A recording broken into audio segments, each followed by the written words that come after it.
In this episode of Women Taking the Lead, I'm speaking with Miki Feldman Simon of IamBackatWork about how to make jobs and working more accessible to women. I work with leaders and managers within organizations, men and with women on remaining and returning to the workforce, where the organizations are worried about losing their women employees, which is great. There's a high cost to them. They're losing talented women, and they want to create an environment that is more supportive to mothers and working parents. And I especially also say here working parents, because if we also provide the men with more flexibility, they can be encouraged to do more around the house, around childcare. Hello, my name is Jody Flynn and welcome to Women Taking the Lead, where we are all about creating blasts of inspiration to help you overcome self-doubt so you can lead with confidence, integrity, and a sense of humor. Head over to womentakingthelead.com to join the community and get the resources to support you on your leadership journey. Now, your future awaits, so let's get started. Hello, everyone, and welcome to Women Taking the Lead. I am Jody Flynn, and I am here with Miki Feldman Simon, who is a career and executive coach and the founder of IamBackatWork, a company dedicated to helping women remain and return to the workforce. Miki is a seasoned professional who has led leading executive roles in human resource management, marketing, and business development. She has built and led resilient teams in high-growth software companies with successful exits. Miki is a certified executive coach. She has a Master of Science in Organizational Behavior and a BA in Psychology and Educational Counseling. Miki is passionate about accelerating people's personal and professional growth, enabling them to step into their full potential. Miki, that is just a little piece to let everyone know a little bit about you, but tell us more about you and what you're up to in the world. Well, first of all, thank you, Jody, so much for inviting me here to be a guest on your podcast. I'm really excited to be here today. A little bit more about me. Well, I'll tell you straight off so that people don't spend time just trying to work out my accent, is that I'm Israeli, Australian, and American, and I've lived in the Boston area for the last 20 years. And I spent a good chunk of my career in the human resources management. And as you said, I've led multiple startups, mostly high-tech, to successful exits. And I'm very proud to say that in my last role as head of HR at a company called Profitect, it's a software company. And apart from leading us to a successful exit, we also reached gender parity across the board. So that's at all levels of the company. What else about myself? So I also took multiple career breaks throughout my career, whether it was to take care of my elderly parents, to move continents, and to take care of my kids when they were young. I successfully returned to the workforce after each one of those breaks. My kids today, my daughter, she's the youngest, she's 21. She's a student at McGill in Montreal. And I have a 26-year-old son who is an avalanche forecaster in California. One thing that definitely stood out to me in what you just shared is successfully leaving and re-entering the workforce. And I often find with people who are in coaching, they're coaching around areas that they've figured it out. They may have had some challenges in those areas, but they've learned how to be successful. And it's no surprise that this is an area that you are helping women with. And I think going along with that theme, because one of the things that when you and I first connected that we were talking about was the state of affairs for women in the workforce. And there has been a lot of disheartening news. We're going to talk about that. I know we're going to, there are positives to talk about, and we're going to get to that later. But just for the audience, for anyone who hasn't been reading the data and the statistics and the stories, what is the current state of affairs with women in the workforce? So, there's a lot of statistics and information out there, but in December 2019, for the first time, women comprise just over 50% of the workforce. And we were really celebrating that achievement. And then COVID-19 struck. And since then, we've seen more and more women leave the workforce. Women were also employed by many of the hardest hit sectors, whether it's education, hospitality, healthcare, services. And prior to 2020, recessions have either depressed men's employment more than women's or had a roughly equal impact. But the Institute of Women's Policy Research analyzed the Labor Department's data, and they reported that more than 11 million women have lost their jobs, and another 2.65 million have left the workforce since February 2020 due to caretaking demands and sometimes inability to find work. And the results are so devastating for women that Nicole Mason, she's the president and chief executive of the Institute for Women's Policy Research, she's coined the term she-cession. And to describe this recession and the disproportionate impact that COVID-19 has had on women. And unfortunately it's also Black and Latino women have been more adversely affected by the job losses. So what we're seeing, and as you said, it's disheartening, is that the progress that we've made in women's employment is being rolled back to decades back. And even during the partial recovery period in recent months, the female unemployment rate is still significantly higher than the male unemployment rate. So it is going to take a lot to undo the damage that has brought us back to, people are saying, around the 1980s level of women's participation in the workforce. And that's the state we're in today. Wow. So we're looking at, we're set back like 30 to 40 years in terms of progress. Yes. Okay. Yeah. Oh, God. Right. Every time I hear these statistics, it breaks my heart a little bit. But thank you for that, Miki, because that kind of created the landscape, the context in which we're going to continue to have this conversation. So everyone listening has an awareness of what's going on. And I'm curious what you're seeing in your business, because you work with women, in helping them either stay in the workforce or, re-enter the workforce. You were doing that even before all of this happened, but I can't even imagine the kinds of conversations that you're having with your clients right now. And I'm curious because you did reference a lot of women. Part of the reason why they're stepping away is to be caretakers, whether it's caretaking the household, their children, doing this homeschooling or remote learning that a lot of children are doing. But then women have also largely taken on, I don't want to call it the burden. It can be a burden, but the responsibility of taking care of sick relatives and aging parents. What kind of conversations are you having with your clients around deciding how to handle all of these responsibilities? So it's definitely not easy conversations. And, families have had to decide who will who will stay home taking care of the kids forever, right? Or whether it was sick, aging parents. And it's often been the mothers. But in the past, you could decide whether to send your kids to daycare or to school. And there were financial considerations of how much daycare costs versus your income, how much time you wanted to spend with your kids versus work. But during the pandemic, that choice in many places just disappeared. So it's just, we entered a completely different arena with daycares and schools closed down or going remote.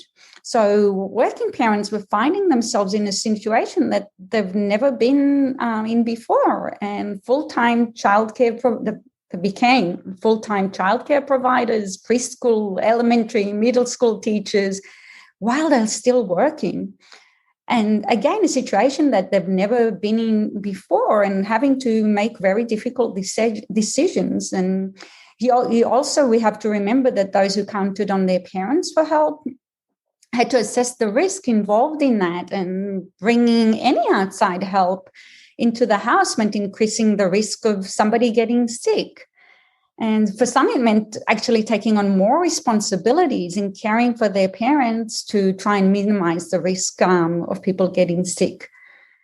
So for people who had the option to work remotely, at least the conversation was around these options, but they had to manage all these multiple roles. And there is ample evidence that shows that mothers spend more time on childcare than fathers in two-parent household. And some research was during the pandemic was showing that it's around 15 hours per week on average that women spend more time on education and household tasks than fathers.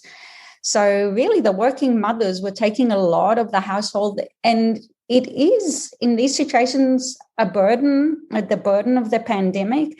I know it doesn't sound great, but when you really don't have a choice sometimes around it, it does become a burden.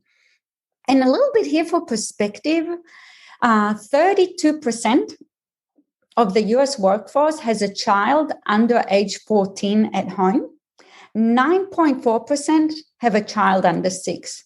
So that is really a significant part of the workforce that is dealing with this madness. And I also want to mention another interesting study that Northeastern University did, and they were looking at the considerations that couples looked at during the pandemic and how to manage this situation. And they found that couples looked at who had more flexibility. Of course, there were financial considerations in play, who earned more. And unfortunately there, the pay gap worked against women, with women working in some jobs, the same jobs as their partners, but likely making less money. And many also decided that the mothers were more competent to take care of the kids. I have to say something that in 2021, we were hoping that would be more equal. So my conversations with women have been on making very hard decisions on whether to step out, step down to part-time, not stepping up, holding their career back. And for some, it has been on how to earn enough money to put food on the table. And they've had to reassess their values and really decide what it is that's really important to them. And in many situations, the women's decisions have been how to stay sane for them and their family during this time.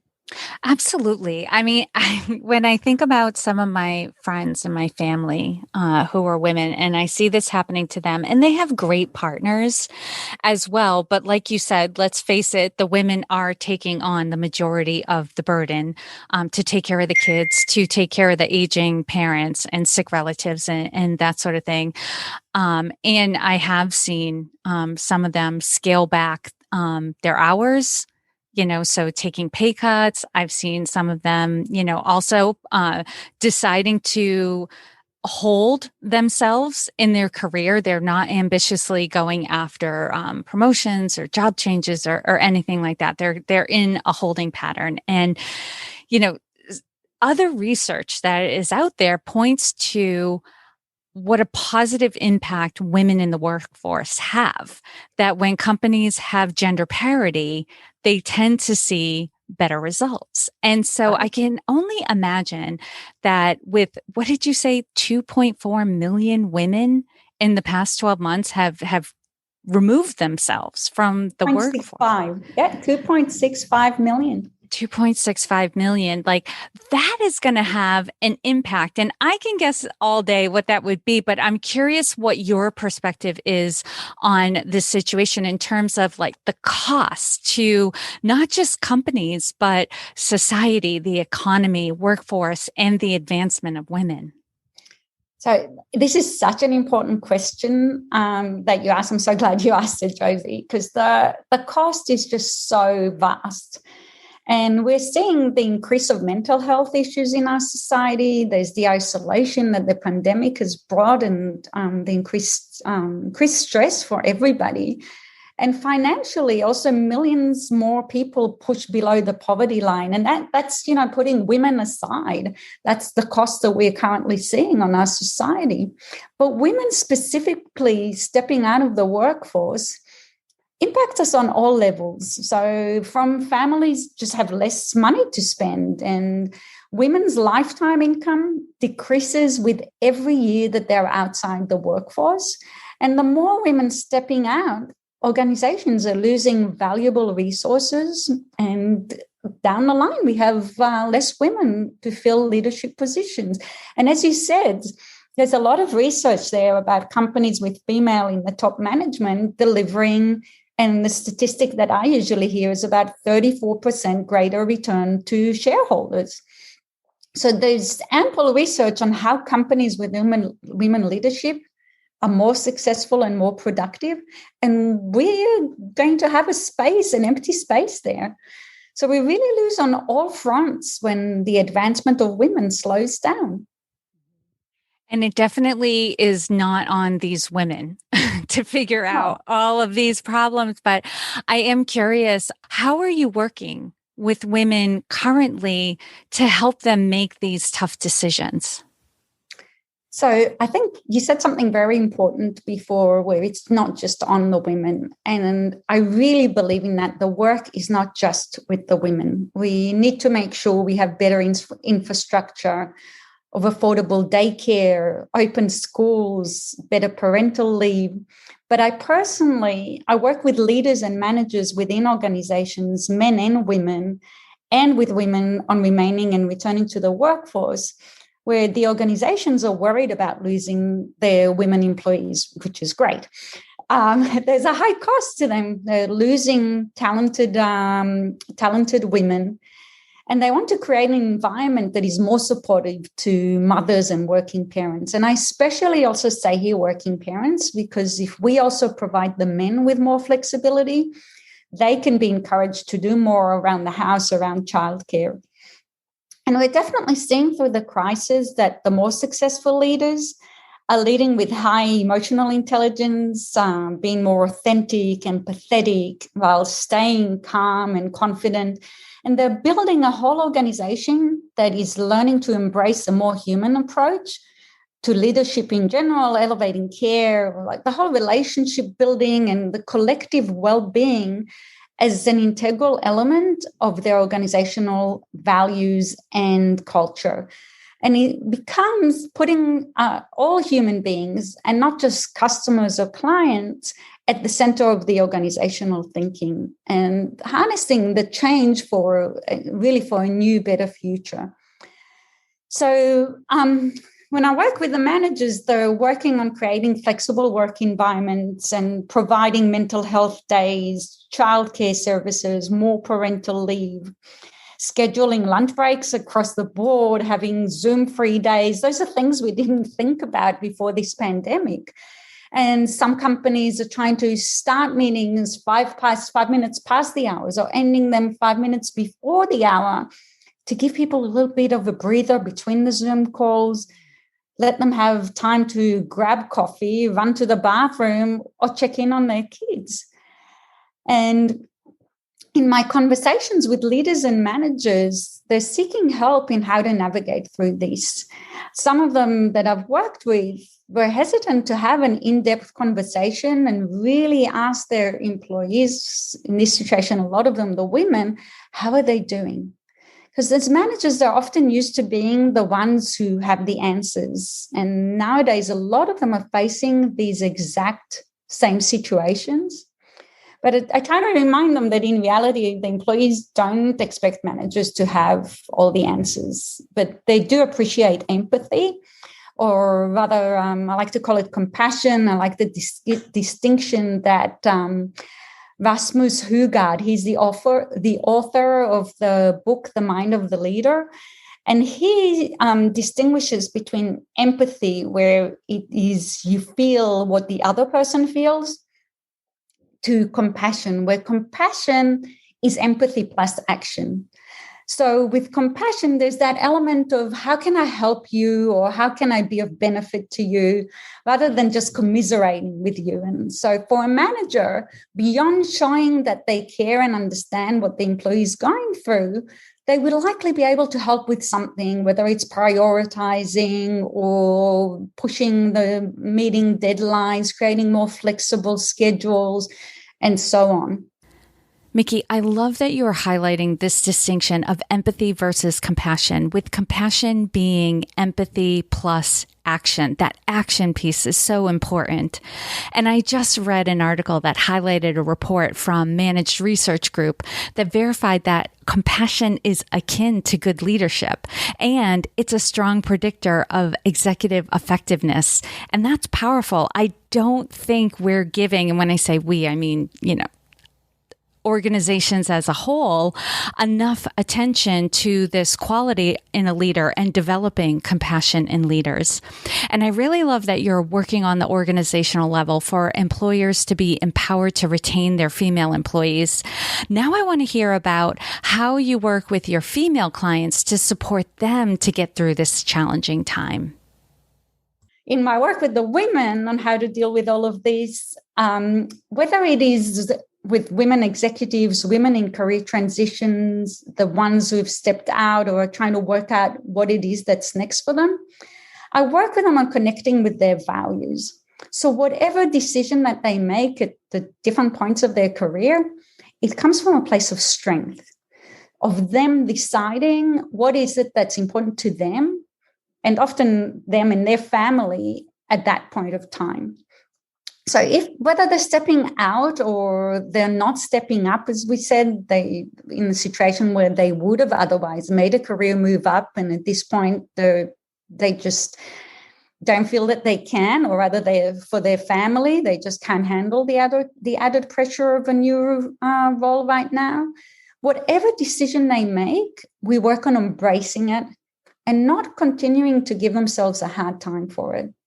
I've had heartbreaking conversations with strong, successful, ambitious women who are telling themselves things like, you're chickening out, you're not doing enough, and it's just not helpful.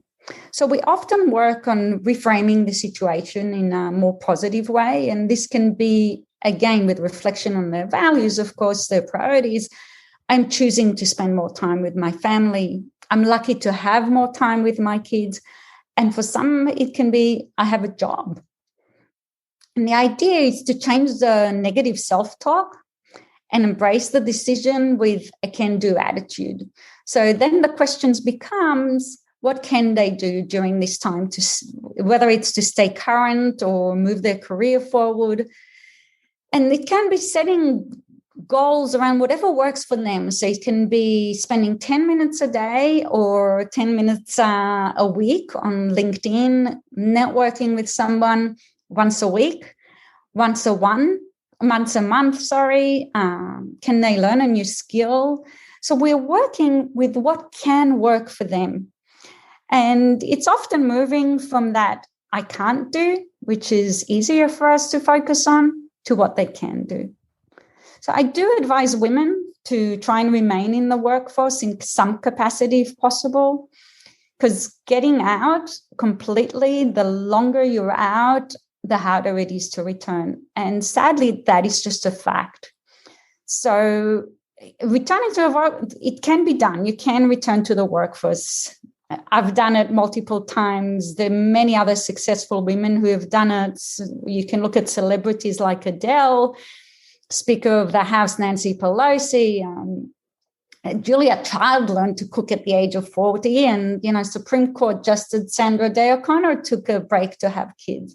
So there are many examples of that, and if you Google it, plenty will show up.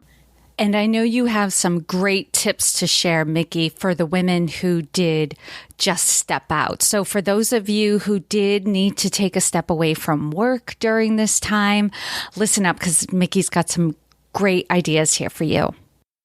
So the first thing I'd say is write down your achievements now, because you're not going to remember them later when you want to redo your resume or when you need to talk about them in interviews.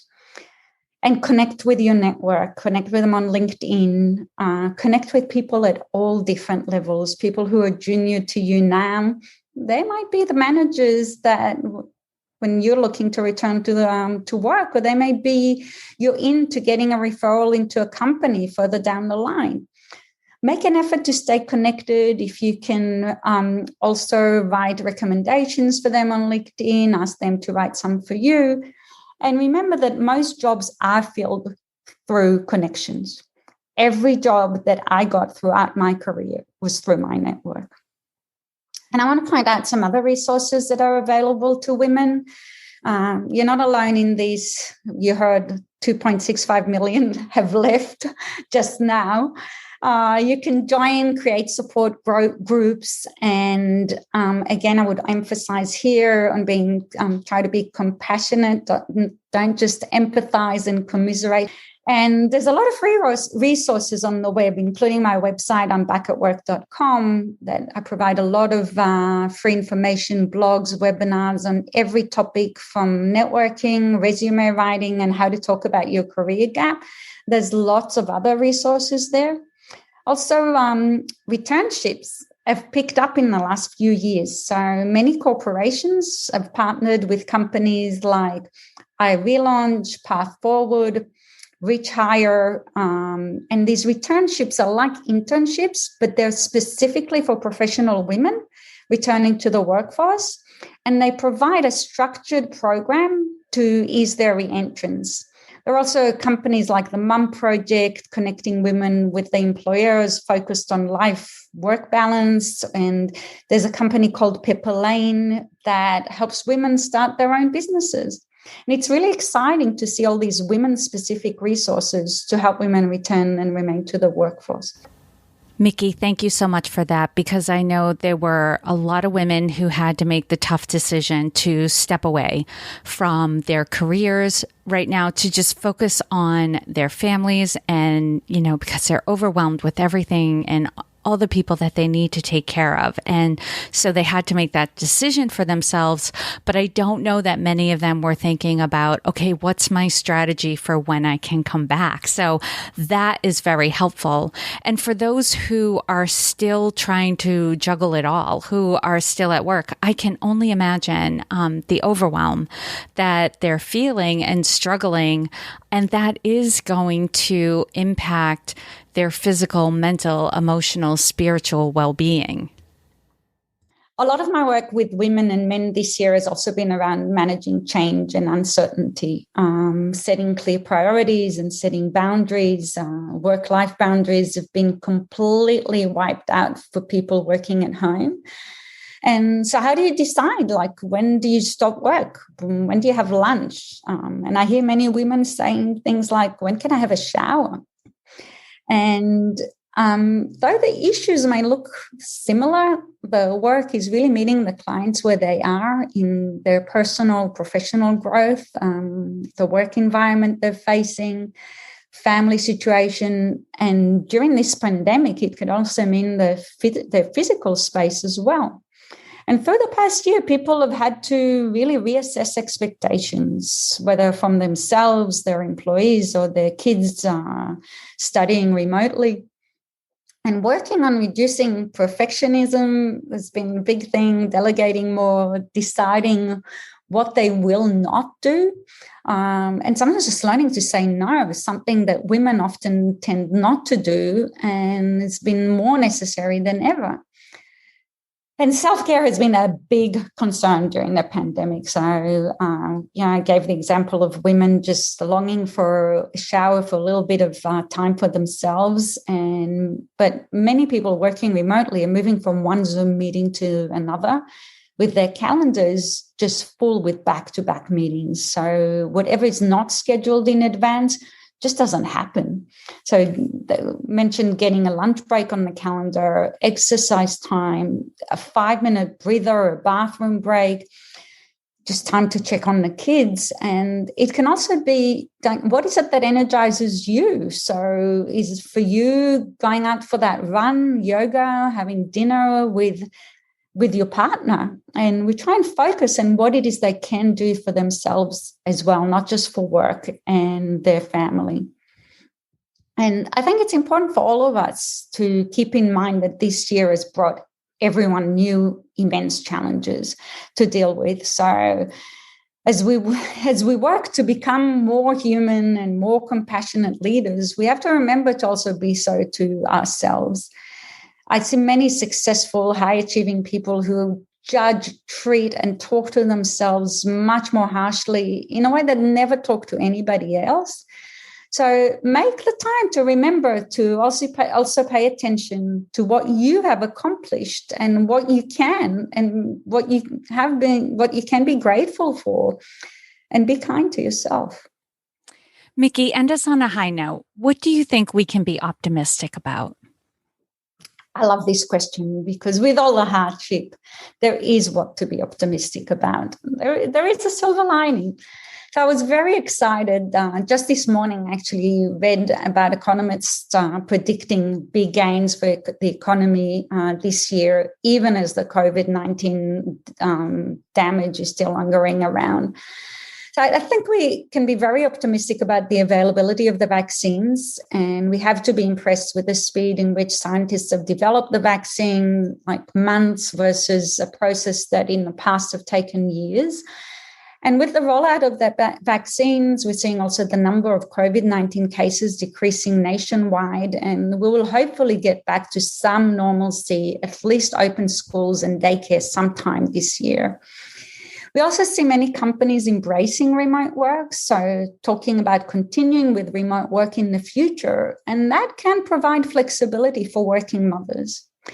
Seeing DEI efforts is something that we also can be excited about. In 2020, we did see more action and awareness around DEI, that's diversity, equity, and inclusion.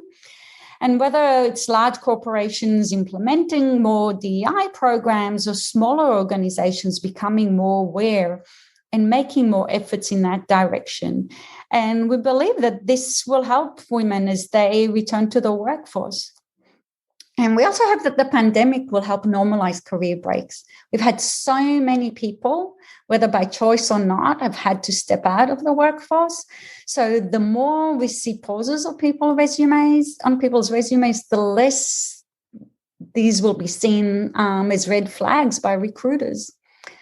On top of that, we see that the fast changes in technology, the fact that people are constantly having to learn new skills for new employment opportunities, is something that can benefit women and people who've taken career breaks, because in some ways, everyone needs to learn something new now.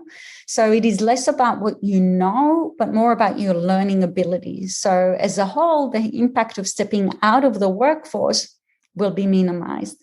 And considering all of this, I am optimistic about our recovery from this session. And I think that though it will take time, we may come out of it even stronger in the future. That's a great reminder to all of us, Miki, that even in chaotic and tumultuous times, good does come out of it. Like there's always things that we learn and we can do newly to grow and progress as a society. And I really appreciate you giving us that reminder. Things look bad right now. You know, we're not happy about the current state of affairs, but it is moving in a positive direction if we could just hang on a little bit longer. And Miki, what is the best way for those listening to reach out to you and connect with you?